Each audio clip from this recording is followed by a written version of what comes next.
رسول اللہ صلی اللہ علیہ وسلم کی زندگی کا سب سے مشکل دن طائف کا دن تھا، جہاں پر طائف کے لوگوں نے رسول اللہ صلی اللہ علیہ وسلم کو اتنے پتھر مارے کہ آپ صلی اللہ علیہ وسلم کے جوتے خون سے لت پت ہو گئے۔ لیکن جب یہ سب کچھ ہونے کا تھوڑا سا بھی چانس تھا تو آپ صلی اللہ علیہ وسلم کو طائف جانے کی ضرورت کیا تھی؟ یہ مسلمانوں کی تاریخ کے سب سے بڑے دن ہجرت کے دن تھے۔ اسلام کے پہلے دنوں میں مکہ میں مسلمانوں پر بہت سخت ظلم ہو رہا تھا، لیکن ان سب کے باوجود رسول اللہ صلی اللہ علیہ وسلم سب کو بار بار یہی کہتے تھے کہ بہت جلد پورا عرب مسلمانوں کے تابع ہوگا اور رومن اور برجن امپائر پر مسلمانوں کی حکومت ہوگی۔ یہ سب دیکھ کر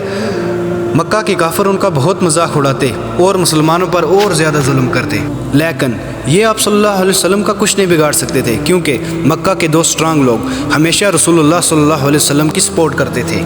ابو طالب آپ صلی اللہ علیہ وسلم کے چاچا اور حتیجہ آپ صلی اللہ علیہ وسلم کی زوجہ۔ آخر مکہ والوں نے تنگ آ کر آپ صلی اللہ علیہ وسلم کے پورے خاندان بنو ہاشم سے بائیکاٹ کا ارادہ کیا اور کہا نہ ہی ان سے کوئی کچھ خریدے گا اور نہ ہی ان کو کوئی کچھ بیچے گا اور نہ ہی ان سے کوئی رشتہ رکھے گا، جس سے آپ صلی اللہ علیہ وسلم کا پورا خاندان مکہ کے سائڈ شعب ابی طالب میں رہنے پر مجبور ہو گیا۔ یہ بائیکاٹ صرف بنو ہاشم کے مسلمانوں سے نہیں تھا بلکہ پورے خاندان سے تھا، جس میں کافر مسلمان سب تھے لیکن سوائے ایک شخص کے، ابو لہب۔ اور یہ بائیکاٹ اتنا سخت تھا کہ جیسے ہی کوئی قافلہ مکہ پہنچتا تو سارے قبیلے بنی ہاشم کو چھوڑ کر باقی سارے قبیلے ان سے خوراک کا سامان خرید لیتے اور بنی ہاشم کو ایک دانہ تک نہ خریدنے دیتے۔ آخر مکہ والوں نے یہ بائیکاٹ ختم کر دیا، لیکن اس کی وجہ سے آپ صلی اللہ علیہ وسلم کے دو سب سے بڑے سپورٹر ابو طالب اور حتیجہ رضی اللہ تعالیٰ عنہ دنیا سے چل بسے۔ تو اب آپ صلی اللہ علیہ وسلم کو مکہ میں پروٹیکٹ کرنے والا کوئی بھی نہ رہا، اور ابو طالب کی وفات کے بعد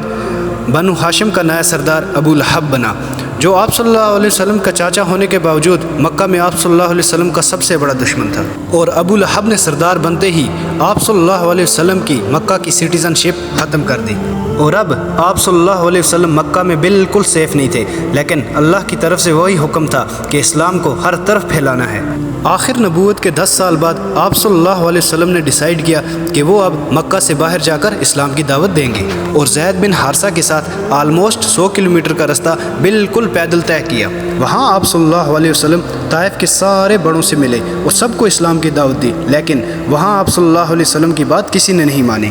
اور سب نے کہا کہ آج کے بعد طائف کبھی نہ آنا۔ وہاں 10 دن گزارنے کے بعد جب رسول اللہ صلی اللہ علیہ وسلم کو کوئی پروگرس نظر نہ آئی تو رسول اللہ صلی اللہ علیہ وسلم واپس مکہ کی طرف روانہ ہوئے۔ تو راستے میں طائف کے لوگوں نے آپ صلی اللہ علیہ وسلم کا مذاق اڑانا شروع کیا، اور وہاں کے بچوں نے آپ صلی اللہ علیہ وسلم کو پتھر مارنے لگے۔ زید رضی اللہ تعالیٰ عنہ نے آپ صلی اللہ علیہ وسلم کو بچانے کی بہت کوشش کی، لیکن وہاں کے بچوں نے اتنے پتھر مارے کہ آپ صلی اللہ علیہ وسلم کے جوتے مبارک خون سے بھر گئے۔ وہاں سے نکل کر آپ صلی اللہ علیہ وسلم ایک باغ میں پہنچے جو مکہ کے ایک شخص کا تھا، اور یہ دیکھ کر طائف والوں نے ان کا پیچھا چھوڑ دیا۔ یہ گارڈن مکہ میں آپ صلی اللہ علیہ وسلم کے سب سے بڑے دشمن عقبہ اور شیبہ کا تھا، اور انہیں بھی آپ صلی اللہ علیہ وسلم کا جسم خون سے بھرا ہوا دیکھ کر ترس آیا، اور انہوں نے اپنا ایک کرسچن غلام ان کی طرف انگور دے کر بھیجا۔ یہاں آپ صلی اللہ علیہ وسلم ایک درخت کے نیچے بیٹھے تھے اور اللہ سے دعا کی کہ آپ نے مجھے کن ظالم لوگوں کے حوالے کیا، لیکن جب تک آپ مجھ سے راضی ہیں مجھے کسی کی پرواہ نہیں۔ اللہ کو تو فیوچر پاسٹ سب کا پتہ ہوتا ہے، تو اللہ تبارک تعالیٰ آپ صلی اللہ علیہ وسلم کو طائف جانے سے پہلے روک بھی سکتے تھے، لیکن آپ صلی اللہ علیہ وسلم کو اللہ نے نہیں روکا، تاکہ آنے والے 1000 سال تک پوری دنیا آپ صلی اللہ علیہ وسلم کے صبر اور ڈیڈیکیشن کو دیکھ سکے۔ اور جیسے ہی وہ غلام آپ صلی اللہ علیہ وسلم کے پاس آیا تو آپ صلی اللہ علیہ وسلم نے سارے غم بھلا کر اس کو بھی اسلام کی دعوت دی، اور اس سے پوچھا کہ تم کہاں سے ہو، اور اس نے کہا کہ میں نینوا سے ہوں۔ رسول اللہ صلی اللہ علیہ وسلم نے فرمایا اچھا تو تم میرے بھائی یونس علیہ السلام کے شہر سے ہو، وہ بھی نبی تھے اور میں بھی نبی ہوں۔ یہ سن کر اس غلام نے آپ صلی اللہ علیہ وسلم کے ہاتھ چومے اور اسلام قبول کر لیا۔ اس سب سے دور کھڑے عتبہ اور شیبہ نے یہ سب دیکھ کر کہا لو ہمارا یہ غلام بھی گیا۔ وہاں سے آپ صلی اللہ علیہ وسلم روانہ ہوئے، اور جبریل علیہ السلام پہاڑوں کے فرشتوں کو لے کر حاضر ہوئے اور کہا اگر آپ حکم دو تو ہم ان سب کو پہاڑوں کے بیچ کچل کر رکھ دیں۔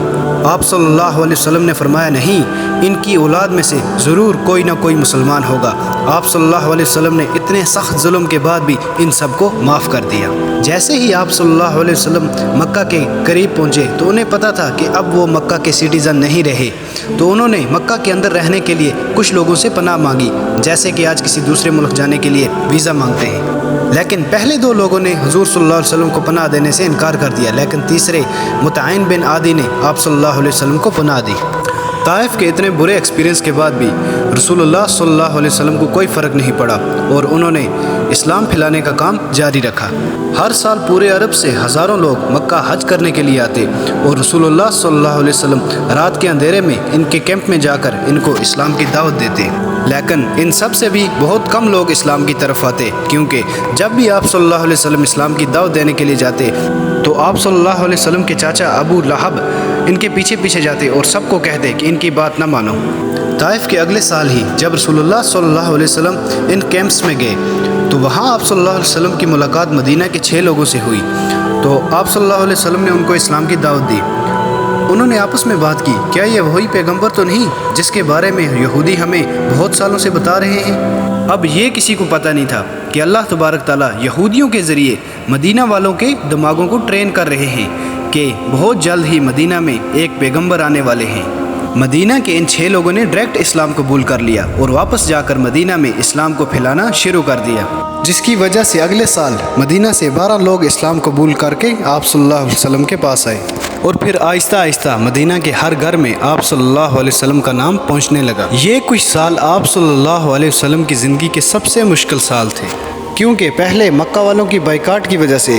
شاب ابی طالب میں پتے کھانے پڑے، پھر ابو طالب اور حتیجہ رضی اللہ تعالیٰ عنہ دنیا سے وفات پا گئے، پھر طائف میں اتنا ظلم کہ جوتے خون سے بھر گئے اور مکہ کی سٹیزن شپ بھی ختم کر دی۔